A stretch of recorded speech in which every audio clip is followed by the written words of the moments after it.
Art Gang. It's me, James Kalm, the guy on the bike, your half-assed art reporter. And today we're down here at Steve Harvey Fine Art Project on Forsyth Street.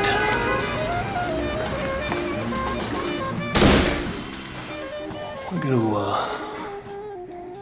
do a little walkthrough tour of an exhibition by Kyle Staver titled Tall Tales. And, well, it's a, what we euphemistically call an intimate show. So she's got about 4 paintings and a couple of plaster studies. We'll start out looking at this. It's titled Unicorn and Shooting Star. Well, I've seen Kyle's work in a couple of group shows recently. Some other things down in on the Bowery maybe, and even out in Bushwick. So when I saw that Steve was giving her a show, I decided I'd better pop in. And then, well, in the last week or two, I think she's received at least 2 or 3 high ratings from some of the local art pundits. You know, she's picked a click. And then when I came in and saw the show, I thought I would just take a look and we could sort of talk about some of the paintings. Anyway, I like this piece, and this kind of highlights the qualities that people pick out. One of them is I just like the way that she gets a certain kind of a light thing to happen in a lot of these.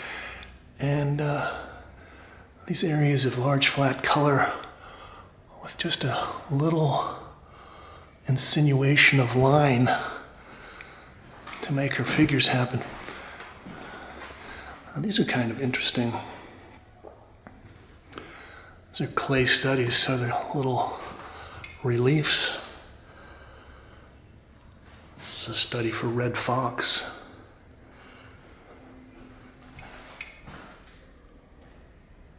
And the study for Icarus. Now, these are small. They're about 10 by 12, 10 by 14.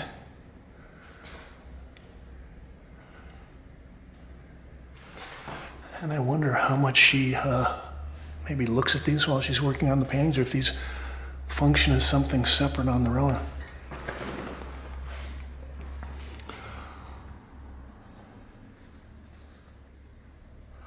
It's titled Icarus. And, well, I like the way that Kyle kind of stretches out her forms. The way this eagle's body is kind of stretched out. And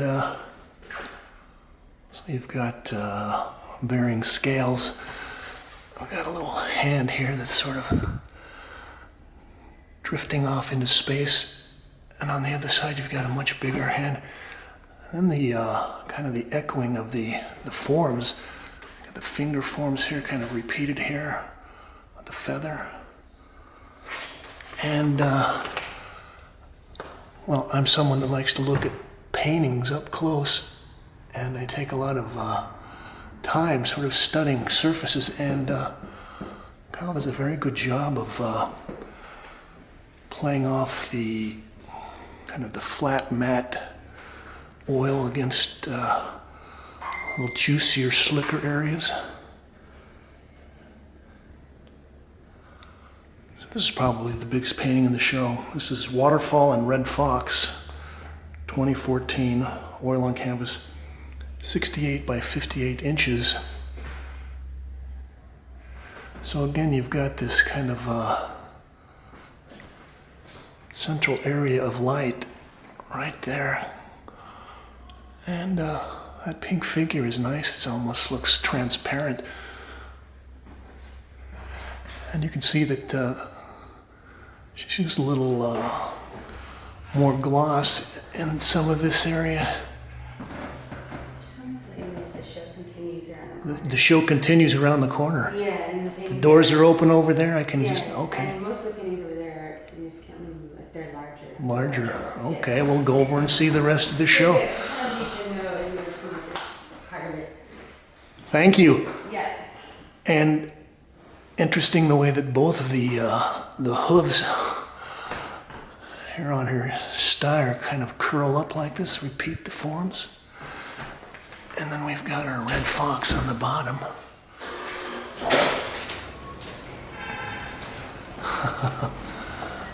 More paint heads coming in. How are you? I'm good. So this is, it's got to be Lita and the Swan. It sure looks like Lita and the Swan to me. And, well, this one is very flat, very dry surface, and I like what that does to the color. And again, we've got a couple of areas of light kind of reflecting off the goose. Who is this one? Swan. Who's the one that shooting star? And it's got a nice, sensitive color sense. I like this kind of a grayed out dark blue.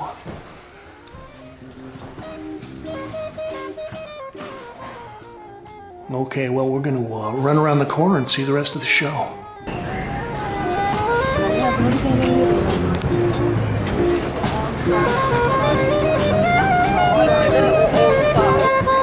Oh, God, this is right next to the Bob Bar.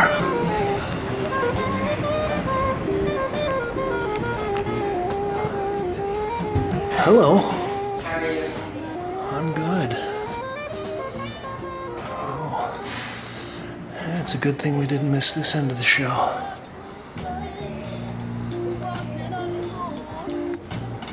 Okay, well, these pieces are all in the 6 by 5 foot size, 6 by 4 foot size. So,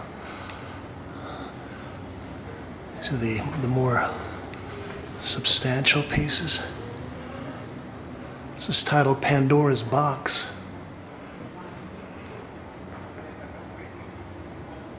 68 by 54 inches from 2014, oil on canvas.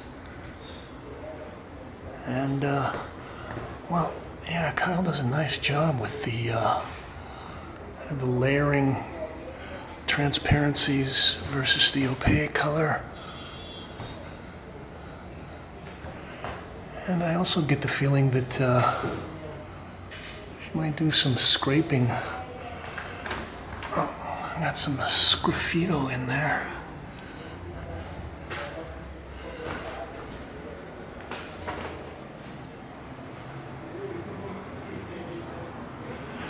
And I like the way that she's playing off the kind of pale salmon against this pistachio green there in the... Is that some kind of a serpent demon?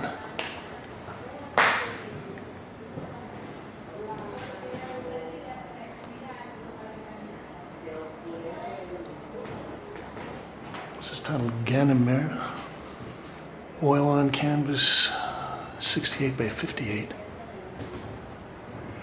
And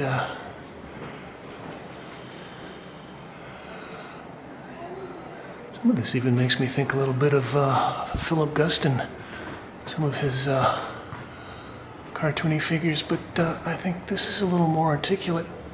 And, well, again, we've got the play with the scale, perspective, and the figures fading away. But that shot of light on his shoulder is great.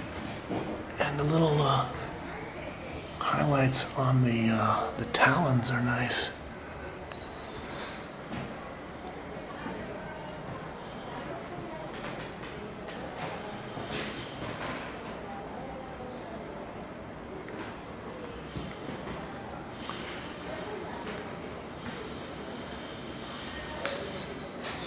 It's titled Releasing the Catfish.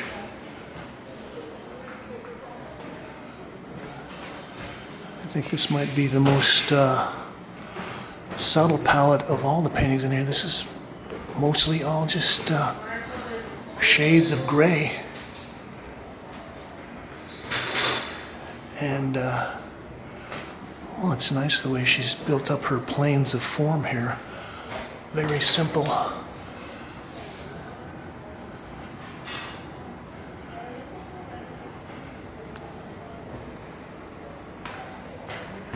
And the figures, again, kind of large flat planes of color, a few kind of squiggles, gestures in here, lay out the face and the shoulder. And then they've got that the frosting of light coming down over the left side.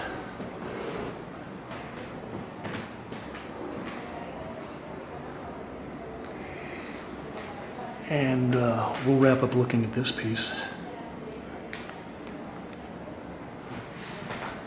This is St. George and the Dragon, 2012. Oil on canvas, 70 by 58 inches.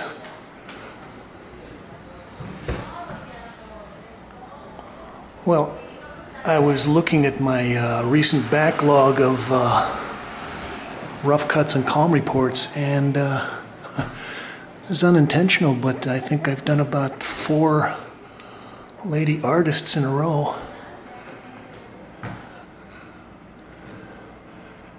And, well, Dana Schutz is one of them. I think this is kind of interesting to maybe compare some of this work to her work. And although Donna Nelson is a totally abstract painter, she's another one of the recent reports we did. Okay, I like the way that you've got a kind of a basic green-gray keyed background, and then you got this nice kind of central focal point of this vermilion. And yeah, very nicely painted. And then again, you've got the little highlights on the horse's head and St. George, and oh, that little pink stripe along her back and thigh is nice. So this has been a quick look at Kyle Stever's Tall Tales here at Steven Harvey Fine Art Projects. We got to see both spaces today, and thank you, Kate.